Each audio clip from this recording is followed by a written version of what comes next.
କେମିତି ଦେଖୁଛନ୍ତି? ଦେଖନ୍ତୁ, ଅନୁଗୁଳ ଜିଲ୍ଲା ଏକ ସମ୍ଭାବନାର ଜିଲ୍ଲା। ଏ ଜିଲ୍ଲାରେ ଯୋଉ ଆମ ବିଭାଗ ତରଫରୁ ଇଣ୍ଡଷ୍ଟ୍ରିଆଲ ଇଷ୍ଟେଟ୍ ଅଛି, ଯୋଉ ଇଣ୍ଡଷ୍ଟ୍ରିଆଲ ପାର୍କ ଅଛି, ଆଲୁମିନିୟମ ପାର୍କ ଅଛି, ସେ ତାର ସବୁ ପୁଙ୍ଖାନୁପୁଙ୍ଖ ଭାବରେ ରିଭ୍ୟୁ କରାଗଲା ଏବଂ ଆଲୁମିନିୟମ ପାର୍କ ମଧ୍ୟ ଆମେ ମାନ୍ୟବର ବିଧାୟକ ସିନ୍ଦିପଦା ଏବଂ ମାନ୍ୟବର ବିଧାୟକ ଆମର ଅନୁଗୁଳ ଆମେ ସାଙ୍ଗରେ ଯାଇକି ବୁଲିକି ଦେଖିଲୁ। ସେଠି ଯୋଉ ଅନଗୋଇଂ କନଷ୍ଟ୍ରକ୍ସନ ୱାର୍କ ଚାଲିଛି ଏବଂ ଗୋଟେ ଇଣ୍ଡଷ୍ଟ୍ରି ବି ମଧ୍ୟ କମିଶନିଂ ହେଇକି ପ୍ରଡକ୍ସନ ମଧ୍ୟ ବାହାରୁଛି ଏବଂ ଆଉ ଯୋଉ ଇଣ୍ଡଷ୍ଟ୍ରିକୁ ଲ୍ୟାଣ୍ଡ ଦିଆଯାଇଛି ତାର ଷ୍ଟାଟସ୍ କ'ଣ ଅଛି ସବୁକୁ ପୁଙ୍ଖାନୁପୁଙ୍ଖ ଭାବେ ରିଭ୍ୟୁ କରାଗଲା ଏବଂ ଆଲୁମିନିୟମ ପାର୍କରେ ମଧ୍ୟ କିଭଳି ଭାବରେ କମନ ଫ୍ୟାସିଲିଟି ସେଣ୍ଟରର ସବୁ ଡେଭଲପମେଣ୍ଟ ଆହୁରି କରାଯିବ। ସେଠି ଯାହା ଇଣ୍ଡଷ୍ଟ୍ରିଆଲ ପାର୍କରେ ସବୁ ଯୋଉ ଅସୁବିଧା ସେମାନେ ସମ୍ମୁଖୀନ ହେଉଛନ୍ତି ସେମାନେ ବି ମଧ୍ୟ କହିଲେ। ସେ ଏସବୁ ବିଷୟରେ ଆଲୋଚନା ହେଲା ଏବଂ ବିଭାଗୀୟ ଅଧିକାରୀମାନଙ୍କ ସହିତ ଆଲୋଚନା ହେଲା। ଆମର ITI ଡିପ୍ଲୋମା ଏବଂ ସ୍କିଲ୍ ଡେଭଲପମେଣ୍ଟର ଅଧିକାରୀମାନେ, ଏମ୍ପ୍ଲୟମେଣ୍ଟ ଅଫିସର, ଏ ସମସ୍ତଙ୍କୁ ନେଇକି ଦୁଇଟି ଯାକ ବିଭାଗର ସବୁ ବିଷୟରେ ଆମର ରିଭ୍ୟୁ କରାଗଲା ଏବଂ ଯାହା ସେମାନଙ୍କର ନିଡ୍ସ ଅଛି, ଚ୍ୟାଲେଞ୍ଜ ଅଛି, ସେମାନେ ବି କହିଲେ ତାକୁ କିଭଳି ଭାବରେ ଫୁଲଫିଲ୍ କରାଯିବ ଏସବୁ ବିଷୟରେ ରିଭ୍ୟୁ କରାଗଲା। ଆଲୁମିନିୟମ ପାର୍କ କେବେ ସୁଦ୍ଧା ପୂର୍ଣ୍ଣ କାର୍ଯ୍ୟକ୍ଷମ ହେବ?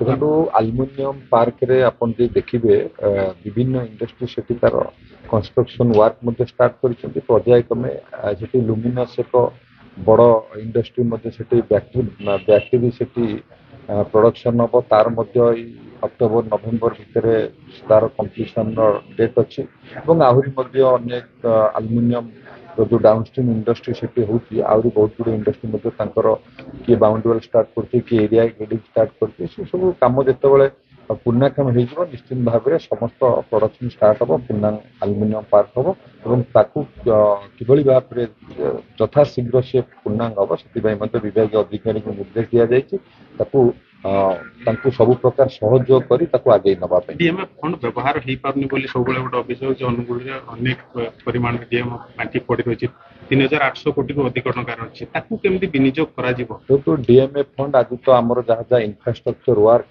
ଯୋଉ ଏରିଆରେ ମାଇନିଂ ଅଛି ସେଠି ଯାହା ଆବଶ୍ୟକ ଅଛି DMB ନିଜେ ତାଙ୍କର ପ୍ରତିଶ୍ରୁତି ଦେଲେ DMF ଫଣ୍ଡରେ ସେଠି ଡେଭଲପମେଣ୍ଟ କାମ କରିବେ, ଆବଶ୍ୟକ ଅନୁଯାୟୀ ୟୁଟିଲାଇଜ ହେବ। ନାଲକୋର କ୍ଷତିଗ୍ରସ୍ତ ପ୍ରଜାମାନେ ଆଜି ପର୍ଯ୍ୟନ୍ତ ବି ଚାକିରି ପାଉନାହାନ୍ତି ବୋଲି ଜିଲ୍ଲାପାଳଙ୍କ କାର୍ଯ୍ୟାଳୟ ଜାଣାନ୍ତି। ଦେଖନ୍ତୁ, ନାଲକୋର ଅଧିକାରୀମାନଙ୍କ ସହିତ ଏକ ସ୍ୱତନ୍ତ୍ର ବୈଠକ ହେଇଥିଲା। ମାନ୍ୟବର ବିଧାୟକ ଅନୁଗୁଳ ଥିଲେ, ଜିଲ୍ଲାପାଳ ବି ଥିଲେ।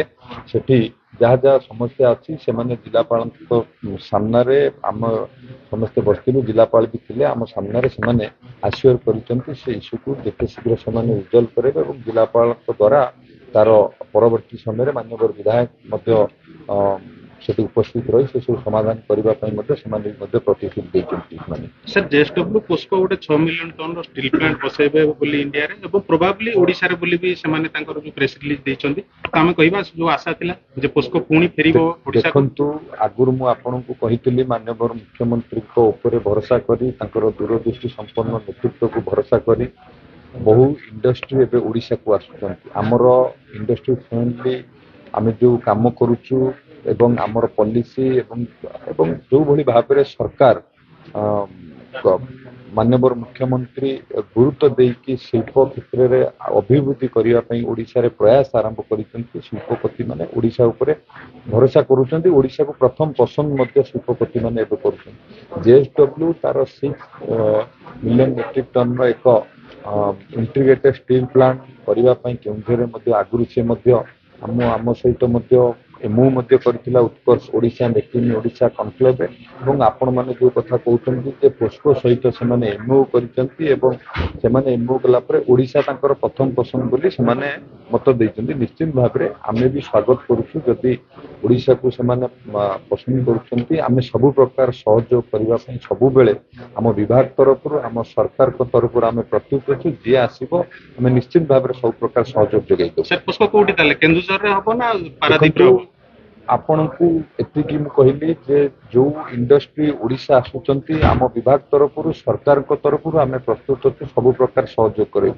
JSW ଅଲରେଡି ଇଣ୍ଟରେଷ୍ଟ ଦେଖେଇଛି, MOU କରିଛି 6 ମିଲିୟନ ମେଟ୍ରିକ ଟନର କେଉଁଝରରେ ପ୍ରତିଷ୍ଠା କରିବା ପାଇଁ ଏବଂ ସେ କାମ ମଧ୍ୟ ଆମେ ଲ୍ୟାଣ୍ଡ ଆକ୍ୱିଜିସନ ଠାରୁ ଆରମ୍ଭ କରି ବିଭିନ୍ନ କାମ ଆମ ବିଭାଗ ତରଫରୁ ଦ୍ରୁତ ଗତିରେ ତାର ପ୍ରୋସେସ ଚାଲିଛି।